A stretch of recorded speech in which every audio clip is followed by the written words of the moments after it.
So next thing that we will be implementing are the logs, right? So we are done with the initialization of WebDriver. We are done with initialization of properties, and now we'll be implementing logs. So for logs, there are some prerequisites that we need to add. One is the log4j jar file, right? So log4j jar file we have already added into our pom.xml, right?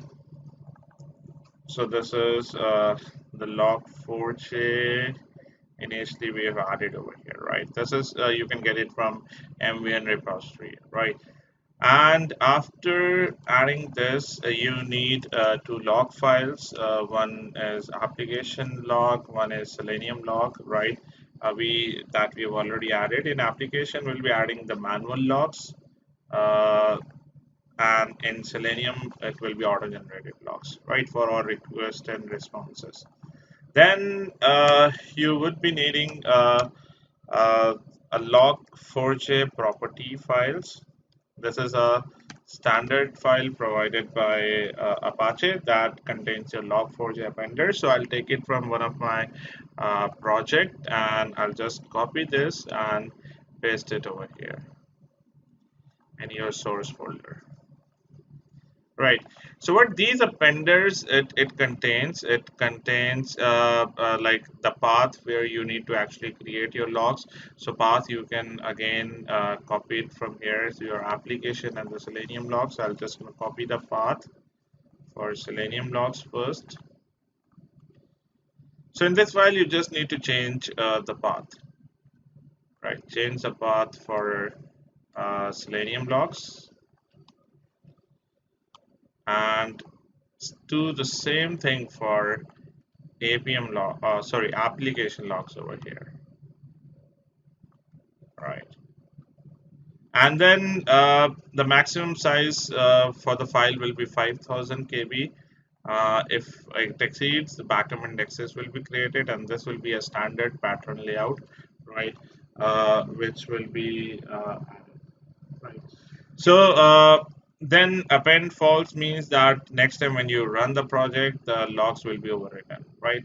Same logs will not be appended to the same file. If you want the logs to be appended to the same file, just change this property to true. So same thing is there for application log, and same thing is for the Selenium logs, right? Just add this file, and next thing you need is the logger class. Right. So what you need to do, just call this class public static logger log equal to logger dot get logger. So get logger is one of the method that you need to call. Now you can see get logger. There are so many things over here coming from testng logger, coming from Apache, coming from FreeMaker, and number of libraries, Java util. You need to make sure that you call this get logger method from Apache log4j logger, right? And here you can give a name called as dev pinoy logger. This is a standard name for the logger that you need to provide. That's it. Now you can go over here in case you want to generate logs. You can say log.debug and you can write over here config file loaded. Right. Similarly, copy this. Now this is like I'm doing a system out println, but this will actually be added to your log files in the application log files, right? Over here you can write Chrome launched, Chrome launched, right? Similarly, you can write navigated to get to us config.get properties, right? And then you can go inside login test. You can write log.debug inside login test, right? And then inside login test, you can add one more log over here. Say login successfully executed.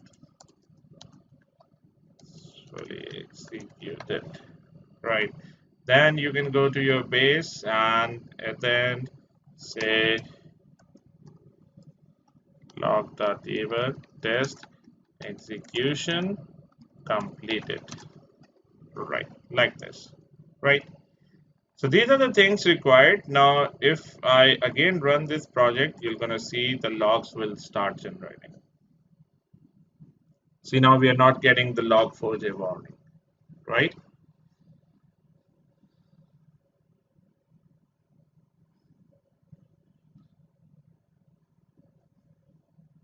One test successfully executed. Let us go to application logs and see all the logs are generated. Config file loaded, OR loaded, Chrome launched, navigated to test site, and site login test, login successfully executed, test execution completed. Similarly, over here, these are the logs that are auto-generated for every request and every response. 200 OK means the page was successfully launched, right? All these properties. So all the things, these are the request and response of the WebDriver session that's been added over here, right? At times, these logs are very beneficial.